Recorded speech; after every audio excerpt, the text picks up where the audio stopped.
A nuestro alrededor se esconden historias que aún no han sido contadas y mitos que necesitan desmentirse. Para poder llegar a descubrir la verdad detrás de cada monumento, sitio emblemático o personaje icónico, nos hemos dado a la tarea de buscar no solo especialistas, sino habitantes de esta región, para que con sus relatos reconstruyamos juntos la memoria de nuestro departamento. Hoy nos encontramos en el sitio que durante más de un siglo fue el punto de salud más importante para todas las clases sociales de nuestro departamento norte de Santander. Es uno de los puntos más emblemáticos para el arte y la cultura en nuestra región. Por eso, el día de hoy vamos a hablar del Hospital San Juan de Dios y cómo se convirtió en lo que hoy conocemos como la Biblioteca Julio Pérez Ferrero. Acompáñennos a conocer la historia real que se esconde detrás de estos muros.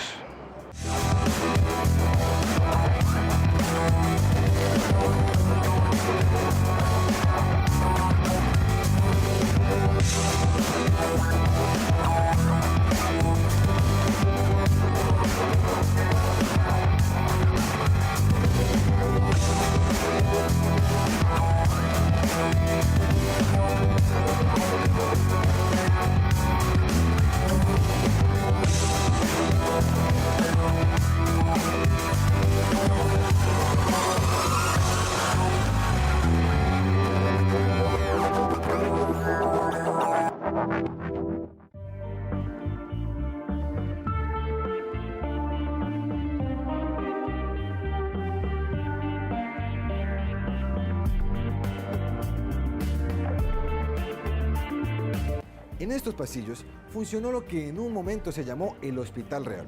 Luego, en 1802, se le entrega a la comunidad San Juan de Dios y allí cambia su nombre.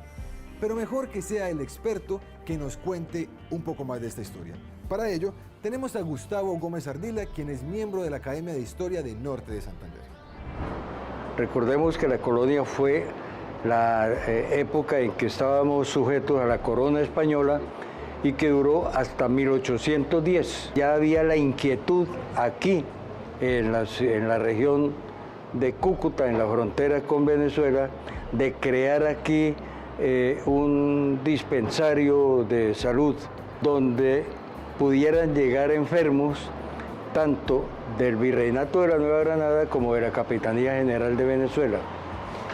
Entonces un señor, Juan Antonio Fernández de Novoa, un gran hombre generoso, un hombre de un gran corazón, dijo: yo voy a donar una cantidad de dinero suficiente como para que empiece el hospital, este hospital.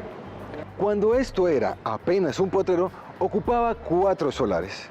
En aquel momento, cuando se hizo el inventario y avalúo, se descubrió que habían 1.500 árboles de cacao, 40 mulas, 15 reses, dinero y varias herramientas para labrar la tierra, además de 5 empleados que se quedaron aquí para poder trabajar en el Hospital San Juan de Dios. Para aquella época, este espacio costó 802 pesos con 5 reales y medio. El Hospital San Juan de Dios de Cúcuta es una historia muy bella para la ciudad de Cúcuta. Cuenta la historia también de la ciudad en los últimos 2 siglos. En cuenta que en 1787 un mecenas, Manuel Fernández de Novoa, donó unos recursos para construir un hospital de caridad aquí en la ciudad de Cúcuta. Esta persona era oriunda de Maracaibo. En razón de eso, el hospital funcionó como un hospital de caridad durante todo el siglo, finales del siglo XVIII, todo el siglo XIX.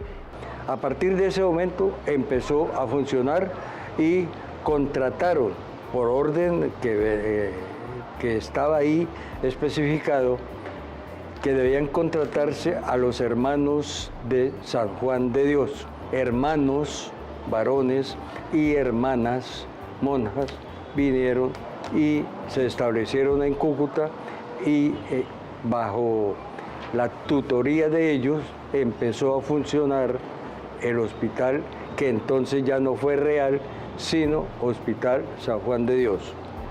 Esto, como les digo, fue en 1803. Pero esta historia del Hospital de Caridad es absolutamente hermosa, en que los médicos entregaban su vida al servicio de la comunidad sin recibir ninguna compensación económica, y hacían su ejercicio profesional en un verdadero apostolado desde este sitio que era el centro de la ciudad de Cúcuta. En el año de 1875 hubo el gran terremoto que acabó con la ciudad.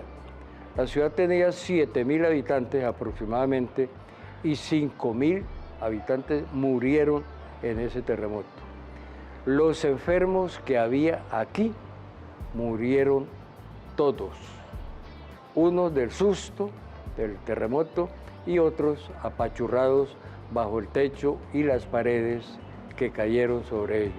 Y el Hospital de Caridad entonces se cayó completamente y fue levantado nuevamente la construcción del Hospital de Caridad con aportes de la reina Victoria y del pueblo de Inglaterra, que tenía un vínculo con la ciudad, dice la tradición, en que el cacao de los valles de Cúcuta se ofrecía en el comercio que tenía el país con Inglaterra, y la reina Victoria conocía la historia de esa ciudad donde tomaba ella su cacao para consumir en sus onces o en sus tardes de té allí en Londres.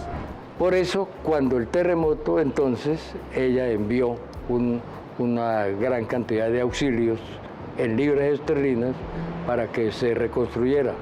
En nuestra búsqueda de la verdad nos encontramos con el doctor Rosendo Cáceres, uno de los pocos médicos que trabajó en el Hospital San Juan de Dios y que aún está con vida. En la época que yo trabajé, que fue en 1955, había más o menos unos 40 médicos. Era un hospital completo como cualquiera de otras ciudades. Servicio de cirugía, servicio de hospitalización, maternidad, pediatría, radiología, laboratorio clínico. En el hospital se atendía a todos los enfermos, que eran clasificados de pensionado de primera, pensionado de segunda, y los civiles, que le decían también de caridad. En esa época las enfermedades sexuales eran gonorrea y la sífilis. Entonces las trabajadoras sexuales tenían que presentarse todos los martes aquí, se llamaba aquí el antivenerio, y un médico las examinaba todos los martes y les daba el carnet. Si ellas no tenían carnet, no podían estar en la ciudad. Aquí quedaban las urgencias, que eran los pacientes que venían a consulta de urgencia, y sobre todo heridos, que había muchos. En esa época eran más que todo de arma blanca. Esta era la entrada principal. ¿Por aquí era donde entraban todos? Sí. ¿La entrada a donde es ahorita esa no existía en ese momento o era una Esa era para maternidad solamente. Y aquí quedaba el servicio de rayos X. Rayos X era esas dos hasta allá.